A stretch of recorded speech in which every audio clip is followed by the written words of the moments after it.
हो, कवी म्हणजे कोण हा प्रश्न नेहमीच पडतो ना. कवी म्हणजे मराठी भाषेतील शब्द कविता रचणारी व्यक्ती अशा व्यक्तिवाचक अर्थाने वापरला जाणारा शब्द आहे. आणि त्यातही मी एकदा जरा हुशारी करून एकाला विचारलं कविता म्हणजे काय. त्यांनी मला सांगितलं रचना आणि धारणा यामधील सगळ्यात कमी अंतर म्हणजे कविता. अर्थात रसिको ही व्याख्या माझ्या डोक्यावरनं गेली. पण माझ्या मते आतून आतून उमलत येते ती असते कविता. गालावरती हसू आणते ती असते कविता. नाजूक भावनांना साथ घालत डोळ्यात पाणी आणते कविता. हजारो फुलांच्या सुगंधासारखी मन व्यापून उरते ती असते कविता. ही माझी व्याख्या झाली. पण कवी म्हणजे कोण आणि कविता म्हणजे काय हे आम्हाला आणि तुमच्यासारख्या चोखंदळ रसिकांना सांगायला आज दीप्ती देसाई प्रस्तुत गाजच्या नक्षत्रांची माला, थोड्या कविता थोड्या गप्पा या उपक्रमात आपले आजचे निमंत्रित आहेत श्री संजय शिंदे. संजय निवेदक, लेखक, कवी, शिक्षक, प्रकाशक या सर्व भूमिका अगदी सहजपणे पार पाडतोय. आणि आज तो गाज परिवारात सामील झाला ही आमच्यासाठी अभिमानाची गोष्ट आहे. या उपक्रमासाठी रसिको आपले मीडिया पार्टनर्स आहेत मी बोरिवलीकर आणि ऑक्टस इन्फोटेक. याबद्दल आपल्याला जरा दीप्ती मॅम थोडं सांगतील. हो पल्लवी, मी बोरिवलीकर मासिक दर्जेदार वृत्तपत्र गेली 5 वर्षे बोरिवलीमध्ये प्रसिद्ध होत आहे. त्याचे संपादक आहेत Rajesh Kulkarni. Octus infotech founder director आहेत सचिन धामणे. गेल्या 11 वर्षापासून website design, digital media, mobile apps या सेवा पुरवतात. आणि पल्लवी हे दोन्ही नंबर आपण डिस्क्रिप्शन बॉक्स मध्ये दिले आहेत. ओके. तर रसिको पुन्हा एकदा आम्ही पल्लवी वढवेकर बर्वे, दीप्ती देसाई प्रस्तुत गाज नक्षत्रांची माला या तुमचं मनापासून स्वागत करते. आणि संजय तुझंही मनापासून स्वागत. धन्यवाद. थँक्यू. दीप्ती मॅम. श्रीरंगा, माणसातला विठ्ठल शोध. एकदा का तुला माणसातल्या तुझ्या अंतरंगातल्या विठ्ठलाचा शोध लागला की तुझं अवघं जगणं हीच एक वारी होऊन जाईल. संजय सर, सगळ्यात आधी तुमच्या वारीबद्दल आम्हाला आमच्या रसिकांना सांगा. धन्यवाद दीप्ती मॅडम, पल्लवी. खरं तर खूप मोठा आनंद योग आहे गाज या तुमच्या कार्यक्रमामध्ये नक्षत्रांची माला अंतर्गत आज तुम्ही मला गप्पा मारण्यासाठी बोलवलं. खरं तर आताच्या काळामध्ये संवादाची माध्यमं खूप कमी उरलेली आहेत आणि त्यातही कवी मुळात कविता लिहितो ते त्याला काहीतरी आतून सांगायचं असतं म्हणून. शिक्षक विद्यार्थ्यांना शिकवतो कारण त्याला विद्यार्थ्यांच्या मनापर्यंत पोहोचायचं असतं म्हणून. कवी म्हणून थोडीफार कविता लिहित असताना, मुक्कामपोस्ट कवितांचे कार्यक्रम करत असताना आणि शिक्षक म्हणून मालाडच्या उत्कर्ष मंदिर या अत्यंत नावाजलेल्या शाळेमध्ये काम करत असताना ही संवादाची गरज मला नेहमीच वाटत आलेली आहे. आणि कोणत्याही कलेचा जन्म हा संवादाच्या निकडीतून, गरजेतून होतो असं मला वाटतं. आणि दीप्ती मॅडम, तुम्ही आता जो प्रश्न विचारलात की वारीची सुरुवात कुठून आणि कशी झाली आणि वारीबद्दल तुम्हाला जाणून घ्यायचंय, तर गेले साधारण 1.5 वर्ष कोरोना आणि लॉकडाऊन या सगळ्या परिस्थितीमुळे नाटक आणि कवितांचे कार्यक्रम आणि मी स्वतः माझे विद्यार्थी आणि शाळा यापासूनही दूर आहे. कारण शेवटी ऑनलाईन माध्यमातून शाळा सुरू असली, ऑनलाईन माध्यमातून कार्यक्रम सुरू असले तरी प्रत्यक्ष भेटीतून या हृदयीचे त्या हृदयी आपण ज्या आनंदाने आपल्याला देता येतं, कवीला रसिकांपर्यंत पोहोचवता येतं, शिक्षकाला त्याच्या विद्यार्थ्यांपर्यंत पोहोचवता येतो, तो आनंद आपण कुठेतरी मिस करतोय. पण त्यातूनही तुम्ही तुमच्या या उपक्रमाच्या माध्यमातून संवाद साधून आणताय, संवाद घडवून आणताय आणि संवादाची लोकांची गरज पूर्ण करताय. त्यासाठी मी गाज आणि तुम्ही स्वतः दीप्ती मॅडम, तुम्ही आणि पल्लवी, तुम्हा सर्वांचं मी अगदी मनपूर्वक अभिनंदन करतो. वारीची सुरुवात खरं तर माझ्या मनामध्ये खूप वर्ष अगोदरच झाली होती आणि उत्कर्ष मंदिर शाळेच्या माध्यमातून माझ्या मनातल्या त्या वारीला मला दृश्यरूप देता आलं. उत्कर्ष मंदिर शाळेच्या विद्यार्थ्यांसाठी आणि शाळेसाठी मी 4 ते 5 वर्ष एकांकिका करत होतो आणि त्या एकांकिका करत असताना खूपशा कथा माझ्या मनामध्ये होत्या. त्यातलीच एक कथा म्हणजे वारी होती. आणि मला असं वाटतं की वारीमधून मी जो विषय मांडला की वैचारिक भक्ती काय असते आणि भक्ती हा विषय, सामाजिक शक्ती कशी होऊ शकते भक्ती ही, तो विषय पांडुरंग शास्त्री आठवले यांचा स्वाध्याय अनुभवताना आणि त्यांची प्रवचनं ऐकताना, त्यांचं सगळं साहित्य वाचताना जो संस्कार माझ्यावरती होत गेला की परमेश्वर कुठे आहे, तर परमेश्वर मूर्तीमध्ये नाहीये, तो माणसामध्ये आहे. आणि हा विषय विद्यार्थ्यांपर्यंत नेण्याच्या हेतूने मी वारी नावाची एकांकिका लिहिली आणि उत्कर्ष मंदिर शाळेतून ती सादर करत असताना विद्यार्थ्यांना, जवळपास 60 विद्यार्थी मी त्यामध्ये घेतले होते. आमच्या माध्यमिक आणि प्राथमिक विभागातलेही विद्यार्थी होते आणि त्या विद्यार्थ्यांना घेऊन मी ती एकांकिका बसवली आणि त्याचे अनेक प्रयोग झाले आणि अनेक स्पर्धांमधून तिला यश मिळालं. ती एकांकिका अनेक ठिकाणी पहिली आली आणि नंतर आम्ही मुंबईतून महाराष्ट्र राज्य बालनाट्य स्पर्धेतून पहिले आल्यानंतर आम्हाला राज्य पातळीवरती लातूर येथे त्याचा प्रयोग करण्याचा योग आला. आणि लातूरला जाताना मी माझ्या सगळ्या विद्यार्थ्यांना ज्या विठ्ठलाच्या अस्तित्वावर आणि ज्या विठ्ठलाचं खरं दर्शन मला माझ्या विद्यार्थ्यांना घडवायचं होतं की माणसातला विठ्ठल, जो तुम्ही आता जो संवाद इथे उद्धृत केलात की तो माणसातला विठ्ठल विद्यार्थ्यांपर्यंत पोहोचवताना पंढरपूरवरून आम्ही वारीला गेलो. त्या पंढरपूर मधल्या विठ्ठलाचंही दर्शन मी माझ्या विद्यार्थ्यांना घडवू शकलो आणि लातूर पर्यंत आमचा तो प्रवास झाला आणि अशी ही वारी अत्यंत आनंददायी असा तो अनुभव होता. उत्कर्ष मंदिर मालाड या शाळेत संजय, तू गेली 15 वर्ष शिक्षक म्हणून कार्यरत आहेस, बरोबर ना? अगदी. अनेक एकांकिकांसाठी तुला पारितोषिकं मिळालेली आहेत, पण लहान मुलांपर्यंत लेखक म्हणून तुझ्या लेखनातल्या भावना पोहोचवणं, याबद्दल तुझा अनुभव काय? नाही, म्हणजे गोष्ट अशी आहे की आपण जेव्हा कोणत्याही स्वरूपाचं लेखन करतो, ती कविता असेल, एखादं नाटक असेल, एखादी कादंबरी असेल, एखादी विज्ञान कथा असेल, कोणताही साहित्य प्रकार आपण जेव्हा लेखक म्हणून हाताळतो किंवा आपल्याला काहीतरी सांगायचं असतं, तेव्हा सगळ्यात प्रथम गोष्ट मला हीच वाटते की आपण जी साहित्य कृती निर्माण करतोय, आपण जी साहित्य कृती लिहितोय, ती आपण नेमकी कुणासाठी लिहितोय. जर आपण एखादी विज्ञान कथा लिहित असू तर आपला त्यातून हेतू काय असतो, तर एक वैज्ञानिक विचार आपल्याला त्यातून विद्यार्थ्यांपर्यंत किंवा युवकांपर्यंत द्यायचा असतो. जेव्हा मी एकांकिका लिहितो किंवा बालकविता लिहितो तेव्हा माझ्या डोक्यात ही गोष्ट स्पष्ट असते की हे लेखन मी त्या विद्यार्थ्यांसाठी करतोय ज्या विद्यार्थ्यांना भाषेच्या काही मर्यादा आहेत, आकलनाच्या काही मर्यादा आहेत. त्यामुळे विद्यार्थ्यांसाठी लेखन करताना विद्यार्थ्यांच्या जवळची भाषा, विद्यार्थ्यांना आपलासा वाटेल असा आशय, विद्यार्थ्यांना आपलीशी वाटतील अशी पात्र आणि ते सगळं आपण विद्यार्थ्यांपर्यंत पोहोचवताना आपण त्याला जे भाषेचं कोंदण देतो ते नेमकं कशा स्वरूपाचं द्यायचंय, या गोष्टी जर आपल्या लेखकाला स्पष्ट असतील तर निश्चितपणे ते साहित्य आपण मुलांपर्यंत पोहोचवू शकतो. त्यामुळे तिथे आपण जी भाषा वापरतो, तिथे आपण जो आशय विद्यार्थ्यांना सांगतो, तो अत्यंत साधा, सोपा आणि मनोरंजनात्मक पद्धतीने जर आपण विद्यार्थ्यांपर्यंत पोहोचवला तर निश्चितपणे अशा लेखनात काही अडचणी येतात असं मला वाटत नाही. पण हे सगळं करत असताना त्या अगोदर आपल्या पूर्वसुरींनी जे लिहून ठेवलंय, विंदा करंदीकरांच्या बालकविता असतील किंवा अनेक लेखकांच्या बालकथा असतील, ते सगळं साहित्य जर आपण वाचलं, राजीव तांबे सारखे लेखक आहेत, एकनाथ आव्हाडांसारखे लेखक आहेत, विजया वाड आहेत, यांचं सगळं साहित्य वाचल्यानंतर आपल्याला कळतं की कोणत्या स्वरूपाची भाषा आपल्याला वापरायला पाहिजे, कोणत्या स्वरूपाचा आकृतीबंध विद्यार्थ्यांपर्यंत किंवा मुलांपर्यंत साहित्य किंवा आपला विचार पोहोचवताना याचा सगळ्याचा अभ्यास करून आपण जर आपल्या लेखनाला त्या अभ्यासाची जोड दिली तर निश्चितपणे आपला विचार आणि आपलं लेखन नव्या मुलांपर्यंत किंवा लहान मुलांपर्यंत उत्तम प्रकारे पोहोचू शकतं असं मला वाटतं. खूप छान. सर, तुम्ही शुभेच्छा पत्रांचं पण लेखन करता. हे शुभेच्छा पत्राचं लेखन करावं असं मनात कसं आलं? अगदी खूप चांगला प्रश्न आहे. एवढ्यासाठी मी म्हणतो कारण तुमच्या प्रश्नाने मला माझ्या भूतकाळामध्ये नेलेलं आहे खऱ्या अर्थाने.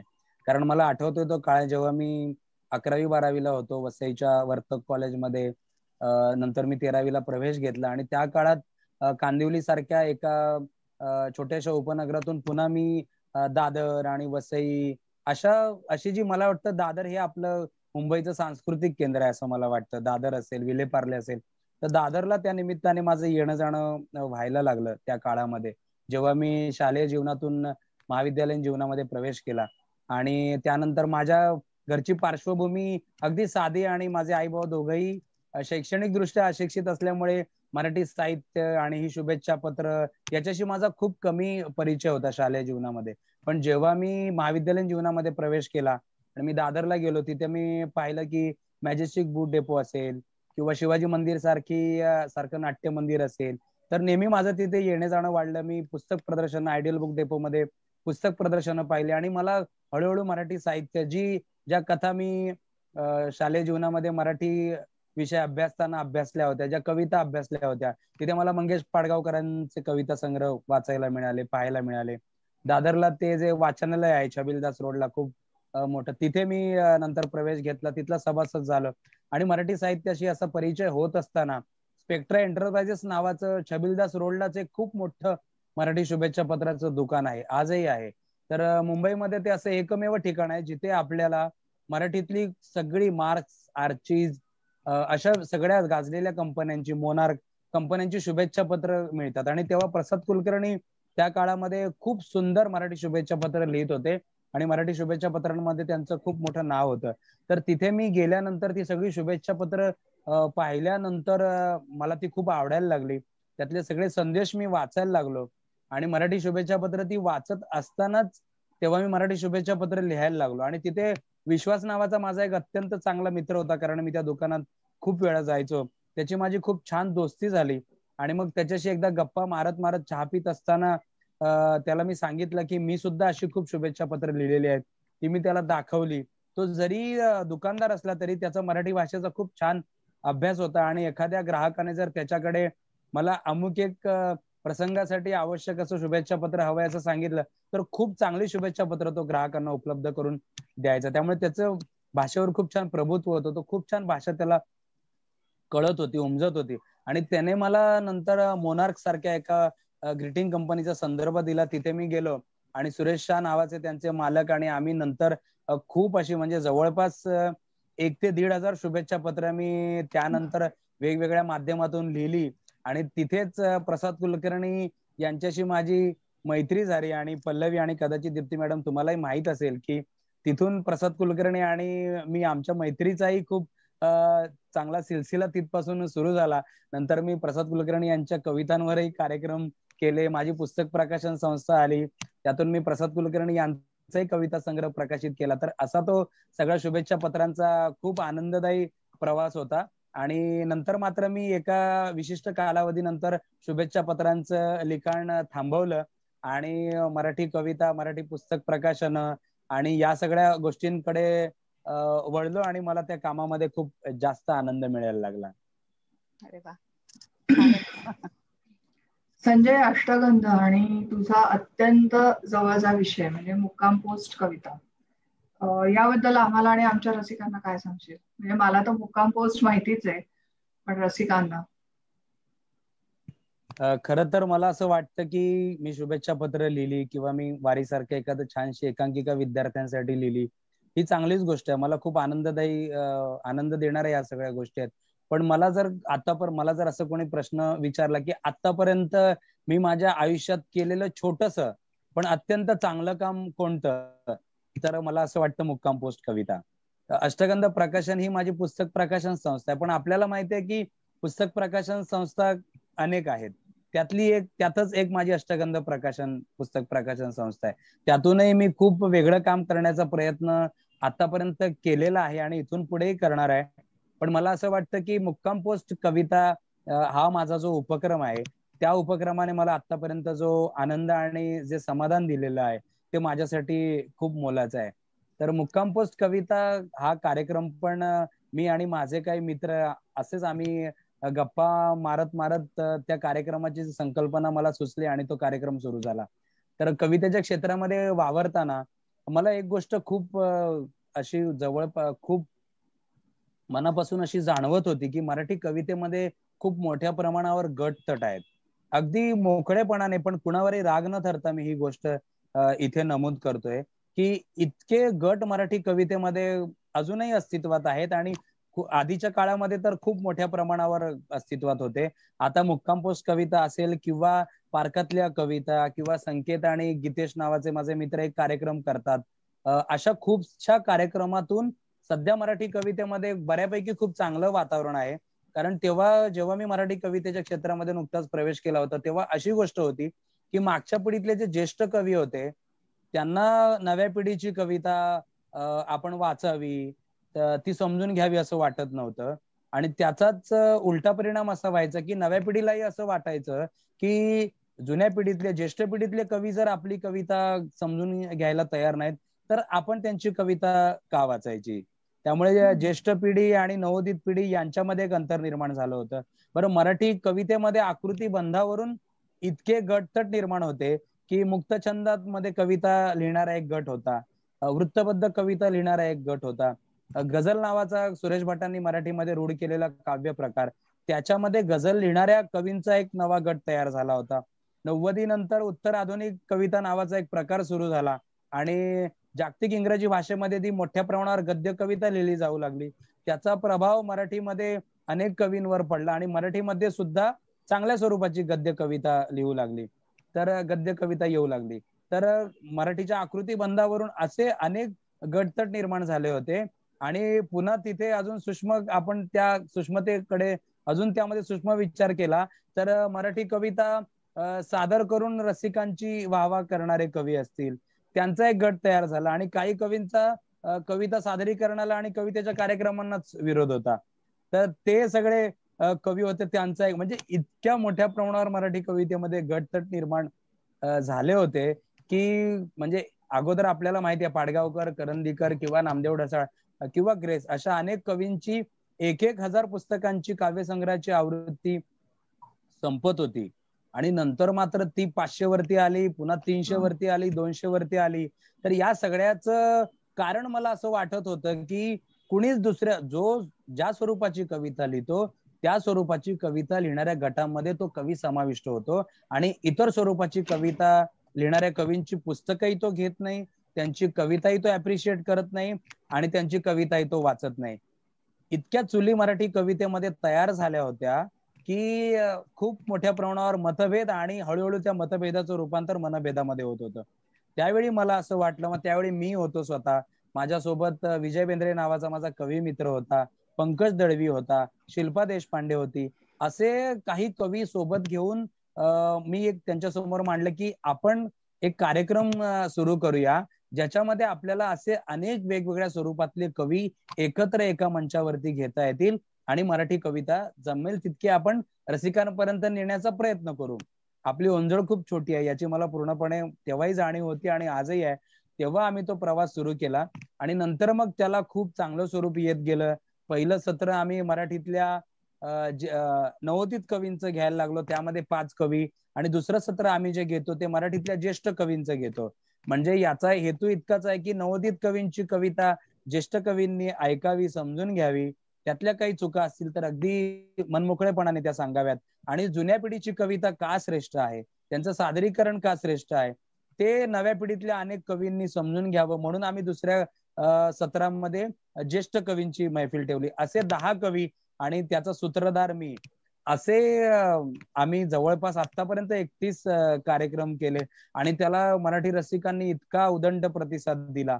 आणि त्यातली एक गोष्ट मी आवर्जून नमूद करेन की अगोदर जसे मराठी कवितांचे कार्यक्रम व्हायचे की कुठे पण एक टेबल घेतलं, त्याच्यावर एक मळकट कापड अंथरलं, पाण्याचा तांब्या ठेवला, वाटी ठेवली आणि मराठी कवितांचा कार्यक्रम सुरू झाला. तर म्हणजे बदलत्या काळामध्ये बघा, मराठी सिनेमा इतक्या सुंदर पद्धतीने बदलला, मराठी नाटक इतक्या सुंदर पद्धतीने बदललं, मराठी टीव्ही चॅनल्स बदलले, मराठी न्यूज चॅनल्स बदलले, मराठी मालिका बदलल्या, सगळ्या स्वरूपात इतका वेगवान बदल होत असताना मराठी कविता आणि कवितांचे कार्यक्रम त्याच जुन्या स्वरूपामध्ये होत होते.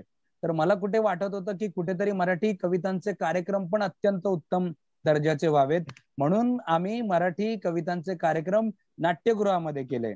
ओपन थिएटरमध्ये, ओपन हॉलमध्ये न करता प्रबोधनकार ठाकरे मिनी थिएटर, रवींद्र नाट्य मंदिर अशा ठिकाणी आम्ही अत्यंत दर्जेदार स्वरूपात मराठी कवितांचे हे कार्यक्रम मुक्काम पोस्ट कविता नावाचे सुरू केले. त्याला साजेशी अशी त्या रंगमंचाला साजेशी अशी रंगसंगती, थोडस नेपथ्य पण अगदी सूचक, पूरक पण अत्यंत आकर्षक असं, आणि थोडीशी प्रकाश योजना, आणि एसी हॉलमध्ये रसिकांनी यावं, बसावं. आणि मला आवर्जून हे सांगायला पल्लवी आणि दीप्ती मॅडम आनंद वाटतो की आम्ही रसिकांना तिकीट लावून कविता ऐकण्याची सवय लावली. की लोकांना असं वाटायचं की कविता ही अत्यंत म्हणजे अत्यंत स्वस्त गोष्ट आहे आणि आपण फुकटमध्ये मराठी कविता आणि कवींना ऐकू शकतो. तर लोकांच्या मनातला हा विचार बदलायचा आम्ही काही अंशी मी प्रयत्न केला, आणि लोकांनी सुद्धा, रसिकांनी त्याला इतका छान प्रतिसाद दिला की त्यातून आम्ही 100 रुपये तिकीट लावलं. तिकीट लावून आम्ही कार्यक्रम केले, त्यामध्ये खूप वेगवेगळे प्रयोग केले, आणि हा सगळा असा मुक्काम पोस्ट कविताचा खूप आनंददायी प्रवास आहे माझ्यासाठी तरी. मुक्काम पोस्ट ऐकणं हाही एक आनंददायी प्रकार आहे. अगदी. थँक्यू. हो हो. आणि खरंच खूप मोठं काम आहे तुमचं, योगदान खूप आहे. पण संजय सर, एखादी मस्त कविता ऐकवा आम्हाला, आणि मुक्काम पोस्ट कविताचा त्याबद्दल एखादा अनुभव. कविता तर म्हणजे ही आता माझ्या समोर जी कविता आहे ना, ती मी खूप अगोदर लिहिली होती, पण मला असं वाटतं ना की ही कविता म्हणजे या कवितेमध्ये माझं जगणं आलेलं आहे. तर कवीला कुठली कविता जवळची वाटते? ज्यामध्ये त्याचं आयुष्य आलेलं असतं किंवा त्याच्या हृदयाच्या खूप जवळ असलेली कविता, ज्यामध्ये तो स्वतःचं जगणं शोधतो. अगदी साधीच कविता आहे, पण मला ती आवडते म्हणून मी सादर करतोय. कुणास ठाऊक कुठला प्रकाश अवतरतो या डोळ्यातून, कुणास ठाऊक कुठला प्रकाश अवतरतो या डोळ्यातून, पहाटे आधी जाग येते, सूर्य पाहतो सूर्य होऊन. अरे वा. कुणास ठाऊक कुठले झाड सळसळते या देहातून, कुणास ठाऊक कुठले झाड सळसळते या देहातून, ऊन पाऊस वादळ वारे घट्ट उभा माती धरून. कुणास ठाऊक कुठले स्वर धावत येते कंठातून, लय मिसळते रक्तात आणि गाणे सांडते ओठातून. कुणास ठाऊक कुठले तुफान धावते या पावलातून, हाकारत येतात स्वप्न क्षितिजाच्या पलीकडून. कुणास ठाऊक कुठले फूल घमघमते या हृदयातून, जाई जुई चाफा मोगरा दरवळत राहतो श्वासातून.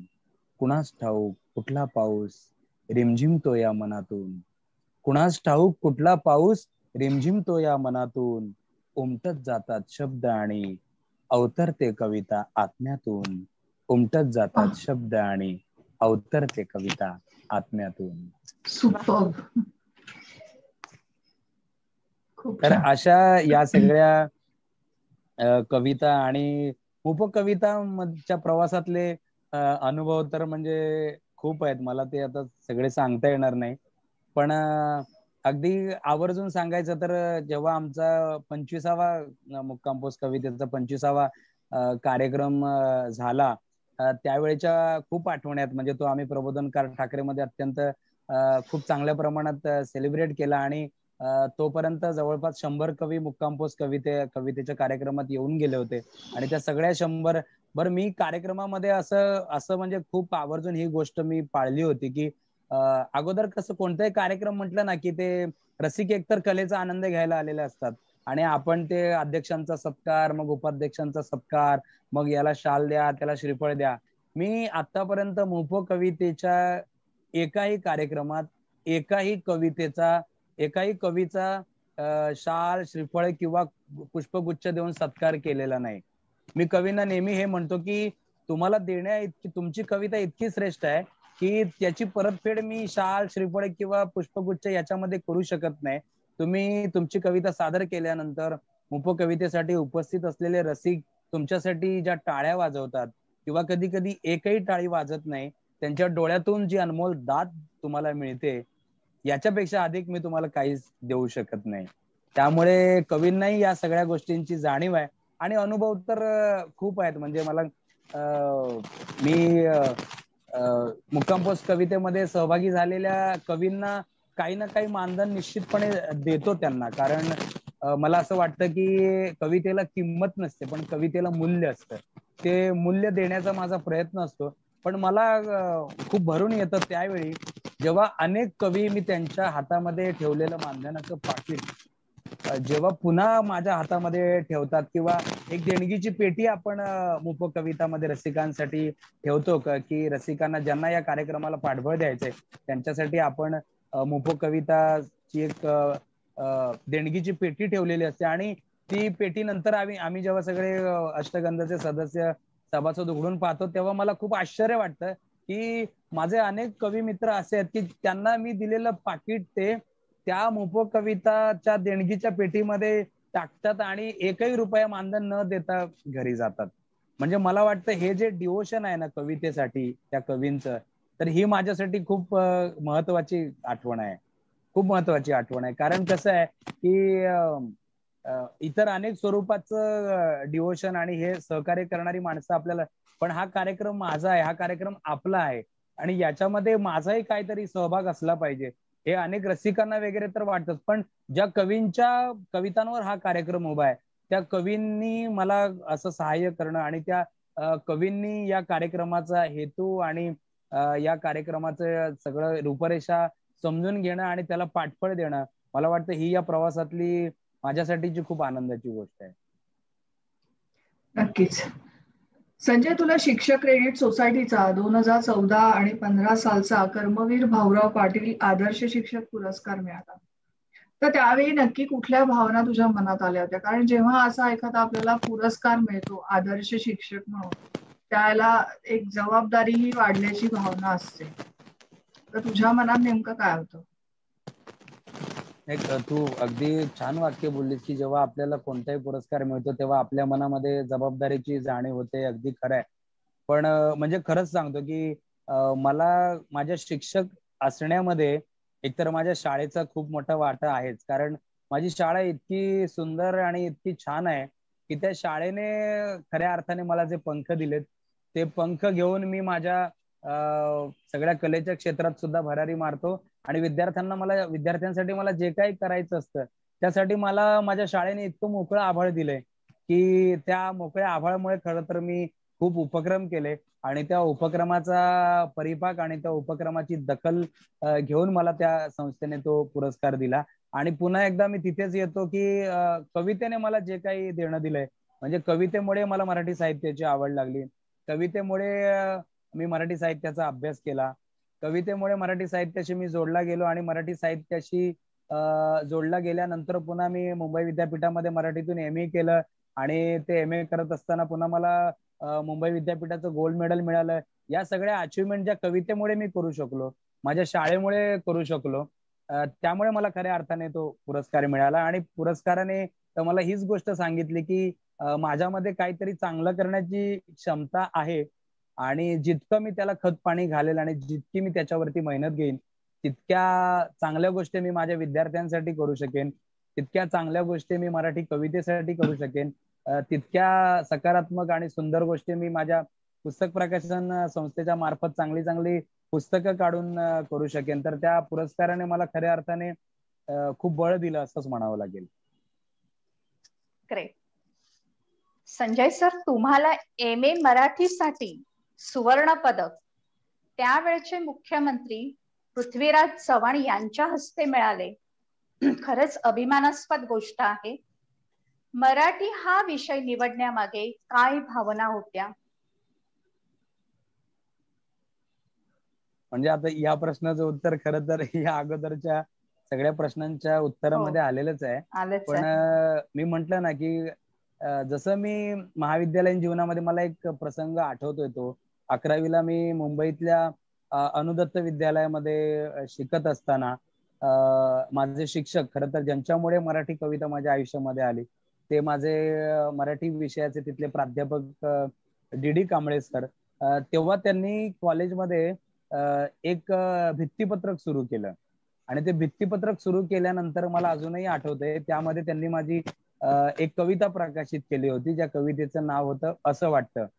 असं वाटतं वर जाऊन ढग बनून फिरावं, त्याच्यासारखं जगाला सुख सुख वाटावं, असं वाटतं हिमालयातलं हाताळावं बर्फ, त्याच्या विना जीवन आहे सारं सारं व्यर्थ. अशी अत्यंत प्राथमिक स्वरूपातली एक माझी ती कविता होती, बालकविता होती आणि त्यांनी ती त्या भित्तीपत्रकावर प्रकाशित केली आणि त्या भित्तीपत्रकाचं उद्घाटन करण्यासाठी ते कविवर्य नारायण सुर्वे यांना आमच्या कॉलेजमध्ये घेऊन आले होते. आणि नारायण सुर्वेंना मी तेव्हा याची देही याची डोळा पाहिलं, मला अजून आठवतंय. त्यांनी बाई मी धरण बांधिते ग, बाई मी माझं मरण कांडित, ते गाणं त्यांनी तिथे सादर केले होते. आणि पाणी आणायला जाऊ का नको, काय ते पत्रात लिहा नावाचं त्यांचं एक खूप फेमस गाणं आहे. ते गाणं, ती कविता नारायण सुर्वे सरांनी तिथे सादर केली होती. आणि त्यांचं व्यक्तिमत्व अत्यंत साधं पण इतकं प्रभावी व्यक्तिमत्व पाहून मी इतका भारावलो. म्हणजे खऱ्या अर्थाने डी कांबळे सरांनी तेव्हा जर ते भित्तीपत्रक सुरू, आणि तेव्हा ती माझी कविता प्रकाशित झाली त्या भित्तीपत्रकावर. आणि ते म्हणजे एक शिक्षक जेव्हा एखादा छोटासा उपक्रम करतो, त्याच्यासाठी कदाचित तो उपक्रम छोटा असेल, पण विद्यार्थ्यांसाठी त्याची कविता त्या भित्तीपत्रकावर प्रकाशित होणं, नंतर त्या भित्तीपत्रकातल्या सगळ्या कवितांचं सरांनी हस्तलिखित पण केलं.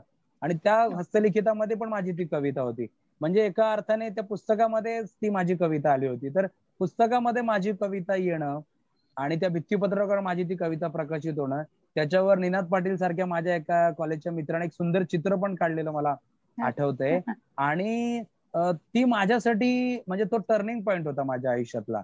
त्या गोष्टीने मला इतकं बळ मिळालं की अरे कविता ही गोष्ट. मग खूप माझ्या मित्रांनी मला सांगितलं, अरे तुझी ती कविता वाचली. आमचे महाजन सर होते, त्यांनी मला सांगितलं, अरे संजय तुझी कविता त्या भित्तीपत्रकावर प्रकाशित झाली, ती मला खूप आवडली. मला इतकं अप्रिशिएशन मिळालं. मला त्या कवितेने त्या कॉलेजच्या छोट्याशा विश्वामध्ये खूप चांगली ओळख मला मिळवून दिली. आणि मला इतका आनंद झाला की अरे कविता ही अशी गोष्ट आहे जी आपल्याला खूप चांगली ओळख देऊ शकते. कविता ही अशी गोष्ट आहे जी आपल्याला खूप चांगलं नाव देऊ शकते. आणि तिथून मग मराठी कवितेचा माझा प्रवास सुरू झाला. मग मी कविता वाचायला लागलो, खूप पुस्तकं वाचायला लागलो. आणि नंतर मराठी कवितेची मला गोडी लागली. नंतर मी डीएड केलं, 15वी झालो. त्यामुळे पुन्हा MA करायचं तर मग कुठल्या विषयात करायचं? आपल्या हृदयाच्या जवळची भाषा मराठी, आपल्या हृदयाच्या जवळचा आवडता विषय मराठी. त्यामुळे मराठी गोष्ट अशी होती की मराठीचा मला MA ला काही वेगळा अभ्यास करावा लागला नाही. कारण त्या सगळ्या कथा वाचणं, त्या कादंबऱ्या वाचणं, समीक्षेची पुस्तकं वाचणं, कविता संग्रह वाचणं, हा माझ्यासाठी अभ्यासाचा भाग नव्हता, हा माझ्यासाठी आनंदाचा भाग होता. म्हणून मी मराठी विषय निवडला MA ला. संजय, तू शिक्षक, कवी, लेखक, निवेदक आणि प्रकाशक यातली कुठली भूमिका मनापासून समरसून जगतोस आणि का? मी डिफिकल्ट आहे का प्रश्न?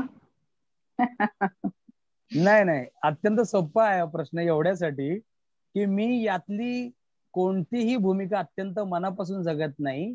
या सगळ्या भूमिका मी जगतोच, या सगळ्यांचा आनंद मी घेतोच.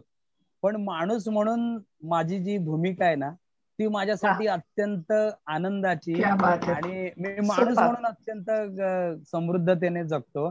कारण या सगळ्या भूमिका नंतर येतात. सगळ्यात आधी जी भूमिका आहे ते आपण माणूस असणं. आणि याच्यासाठी मी म्हणेन ना की माझ्यावरती मंगेश पाडगावकरांचा प्रचंड मोठा प्रभाव आहे. कारण मी पाडगावकरांना खूप वाचलेलं पण आहे.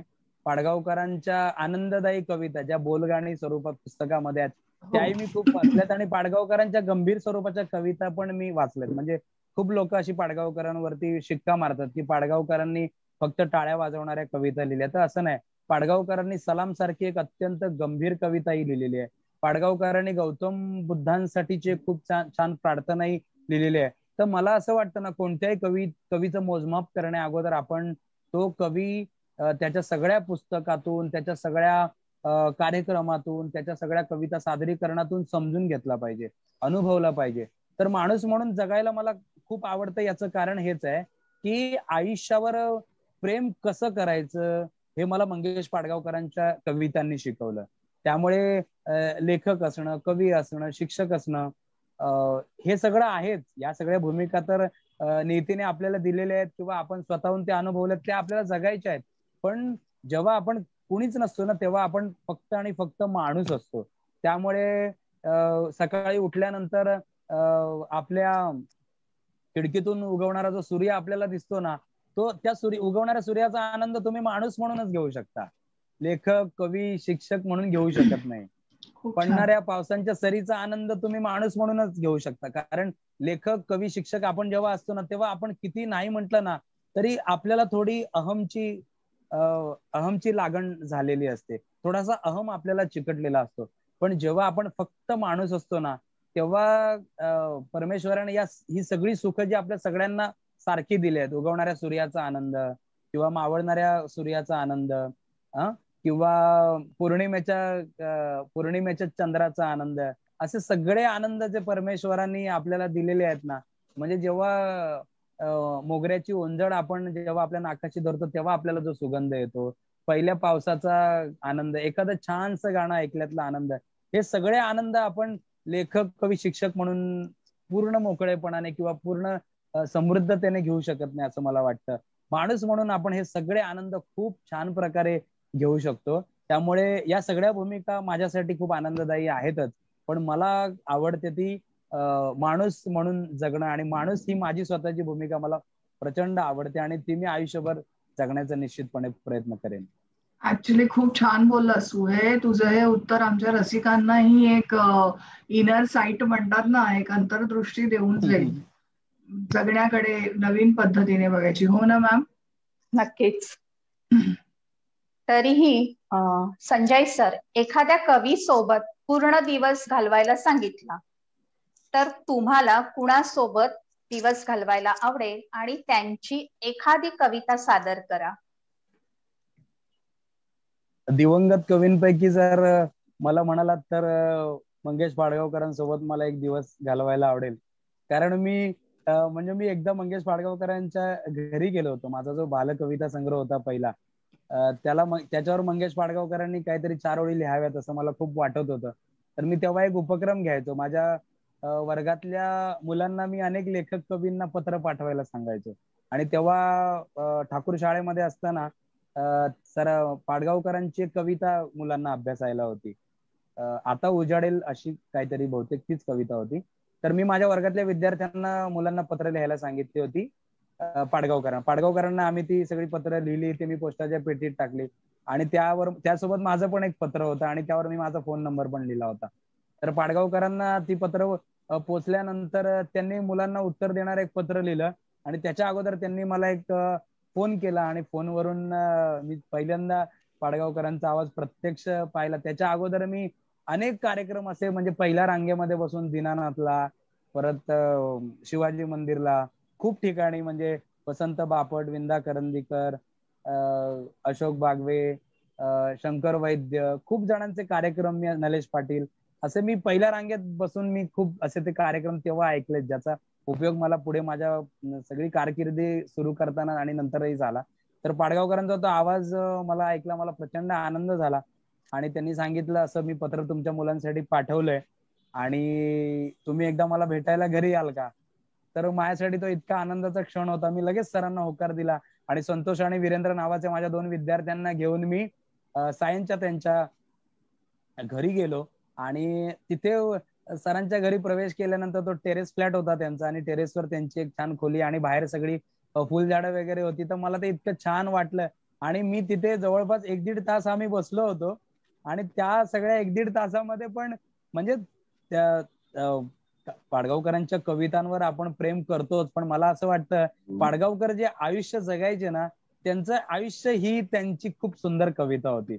ज्यांनी पाडगावकरांचा सहवास अनुभवलाय ना, म्हणजे त्या 1-1.5 तासाच्या सहवासामध्ये त्यांनी 4-5 विनोद केले, आयुष्यातली सगळी विसंगती त्यांनी मला बोलून दाखवली, छान आमच्यासोबत फोटो काढले. कुठेही आम्हाला ते एवढे मोठे कवी आणि मी एक साधा शिक्षक, असं कुठेच दडपण त्यांनी येऊ दिलं नाही आणि इतकी छान ती भेट होती ना. तर मला पाडगावकरांसोबत कधी योग आला तर तो एक दिवस घालवायला निश्चितपणे आवडेल. आणि आत्ताचे कवी जर तुम्ही म्हणालात तर सगळेच कवी मला आवडतात, पण मुक्काम पोस्ट कविता या कार्यक्रमामध्ये मी जे काही थोडंफार काम करू शकलो, त्यामुळे मला अगदी माझे आवडते प्रवीण दवणे किंवा आमचे गणेश कनाटे सर आहेत, अगदी खूप छान कविता लिहितात आणि खूप प्रवीण दवणे, सतीश सोळांकुरकर, अशा सगळ्याच आवडत्या कवींसोबत मी खूप वेळ घालवलाय, खूप दिवस त्यांच्यासोबत मी राहिलोय. त्यामुळे आत्ताच्या सध्या कुठल्या कवी सोबत असं मला सांगता येणार नाही, पण दिवंगत कुठले कवी तुम्ही म्हणाल तर पहिलं नाव माझ्या ओठांवर असेल मंगेश पाडगावकरांचं. वा, छानच. आणि त्या पाडगावकरांची एक कविता मी तुमच्या समोर सादर करतो. अनेक कविता पाडगावकरांच्या खूप गाजल्या आहेत, पण ही कविता खूप गाजलेली अशी नाही, पण खूप सुंदर आणि आवडती कविता आहे बघा माझी. सुकलेल्या चिखलाची एक वाट दिसते ना, सुकलेल्या चिखलाची एक वाट दिसते ना, तिथून एक झरा जायचा, आता काही नाही. वेलीवर निळ निळ एक फुल दिसत ना, तिथे एक पक्षी गायचा, आता काही नाही. प्राजक्ताच्या झाडाखाली फुलं पडली दिसतात ना, तिथे वारा निरोप घ्यायचा, आता काही नाही. अंधाराच्या पहाडावर एक चांदणी दिसते ना, अंधाराच्या पहाडावर एक चांदणी दिसते ना, तिथे ढग हाक द्यायचा, आता काही नाही. नदीच्या काठावर पडकं देऊळ दिसत ना, नदीच्या काठावर पडकं देऊळ दिसत ना, कुणीतरी कुणासाठी तरी तिथे यायचा, कुणीतरी कुणासाठी तरी तिथे यायचा, आता काही नाही. आता खूप सुंदर, काही नाही. खूप छान.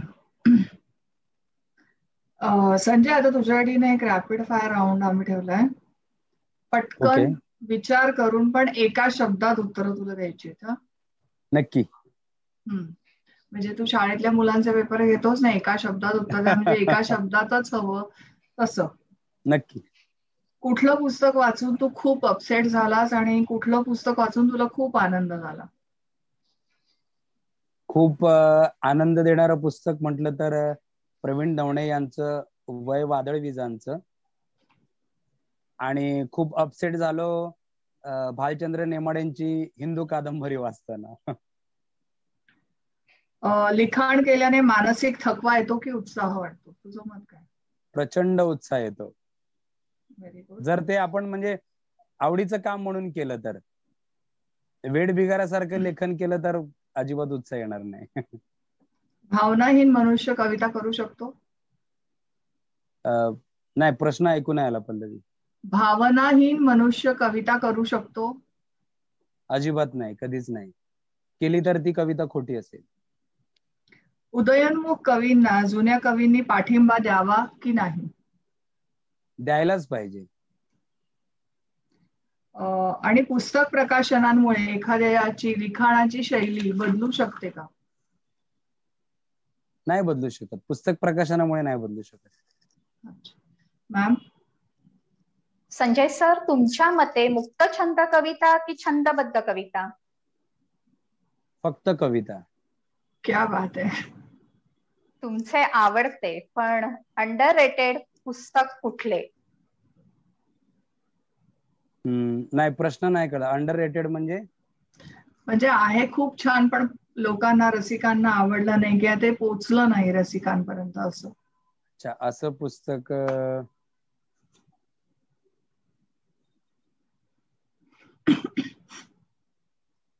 ग्रेस यांचे कविता संग्रह मी म्हणेन. नव्या पिढीपर्यंत जेवढे जायला हवेत तेवढे नाही. लिखाण म्हणजे एक समाधी अवस्था असू शकते असं तुम्हाला वाटतं का? अगदी 100%. तुमच्या मते लिखाणामधून कुणी वयाच्या कुठल्या टप्प्यावर व्यक्त व्हावं? त्याला काहीच बंधन नाही, नसावं, नसतं.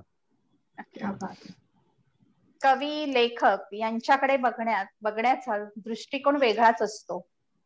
पण मग तुमच्या घरातून या चळवळीसाठी किती पाठिंबा आहे? मी मगाशी म्हंटल ना की मी कवी लेखक म्हणून जगतच नाही, मी माणूस म्हणून जगतो. त्यामुळे 100% पाठिंबा आहे. क्या बात आहे, खूप छान. खरंच मंडळी, ज्याला विचारांची साथ आहे त्याला साहित्य प्रवासातला कुठलाही टप्पा किंवा अंतर जास्त वाटत नाही. अशा लोकांपैकीच मंडळी आमचे आजचे पाहुणे संजय शिंदे. त्यांचं साहित्य प्रेम, त्यांच्या मुक्काम पोस्टची लोकप्रियता सतत बहरत राहो हीच सदिच्छा आणि खूप खूप धन्यवाद. संजय, इथे आल्याबद्दल तुझे खरंच खूप आभार. आणि रसिको हो, तुमच्यासाठी आता एक खुशखबर अशी आहे की गाज टीम ऑनलाईन तर तुम्हाला भेटतेच आहे, पण आता आम्ही ऑफलाईनही तुम्हाला भेटणार आहोत. घरगुती कार्यक्रम असेल, नवरात्री कोजागिरीसाठी तुम्हाला एक काव्य मैफिल सजवायची आणि ही साहित्य दिंडी तुमच्याकडून पुढे न्यायची असेल तर जरूर आम्हाला संपर्क करा. आमचे नंबरही आम्ही डिस्क्रिप्शन बॉक्समध्ये टाकत आहोत. आणि गाजवर तुमचा लोभ आहेच. संजय सारखी नक्षत्रही गाजमधनं तुम्हाला भेटणार आहेत. म्हणजे इतक्या सगळ्या आघाड्यांवर लढत असताना म्हणण्यापेक्षा इतकं सहजपणे वावरत असताना स्वतःचं कविमन त्याने जपलंय, स्वतःचा माणूस असणं त्याने जपलंय. आज तो गाजला पाहुणा निमंत्रित म्हणून लाभला आहे. आमच्यासाठी ही अभिमानाची बाब आहे संजय. Thank you for that. आणि धन्यवाद रसिको हो, पल्लवी. गाजवर तुमचा लोभ आहेच, तो वाढत राहू देत हीच विनंती. मला 2 शब्द बोलायचे ते असे की आधी तर मी पल्लवी तुला धन्यवाद देतो, कारण तू हा योग जुळवून आणलास. आणि या निमित्ताने दीप्ती मॅडमचं, म्हणजे मी त्यांचं नावही ऐकून होतो, इर्शाद सारखे अत्यंत गाजलेले कार्यक्रम त्यांनी बोरिवली सारख्या ठिकाणी केलेले मी ऐकून होतो, पण त्यांच्याशी भेटीचा माझा योग नव्हता. तो आज आला. त्यामुळे तुम्हा दोघींचे मी अत्यंत मनपूर्वक आभारही मानतो आणि तुमचं अभिनंदनही करतो. आणि गाज आणि नक्षत्राची माला आणि या सगळ्या तुमच्या कार्यक्रमाच्या निमित्ताने आणि या कार्यक्रमाच्या माध्यमातून तुम्ही मराठी कविता, मराठी साहित्य रसिकांपर्यंत पोहोचवण्याचा जो अत्यंत चांगला आणि प्रामाणिक प्रयत्न करत आहात, त्यासाठी मी तुम्हाला शुभेच्छा देतो. इथून पुढे ऑनलाईन ऑफलाईन स्वरूपातले तुमचे अनेक कार्यक्रम व्हावेत आणि मी तुमच्या सोबत आहेच त्या सगळ्या कार्यक्रमांमध्ये. आणि निश्चितपणे हे सगळे कार्यक्रम उदंड यश तुम्हाला मिळवून देतील आणि तुमचा जो मराठी कविता साहित्य रसिकांपर्यंत नेण्याचा प्रामाणिक प्रयत्न आहे त्याला खूप मोठं स्वरूप येईल, अशी सदिच्छा मी या निमित्ताने इथे व्यक्त करतो. थँक्यू. थँक्यू.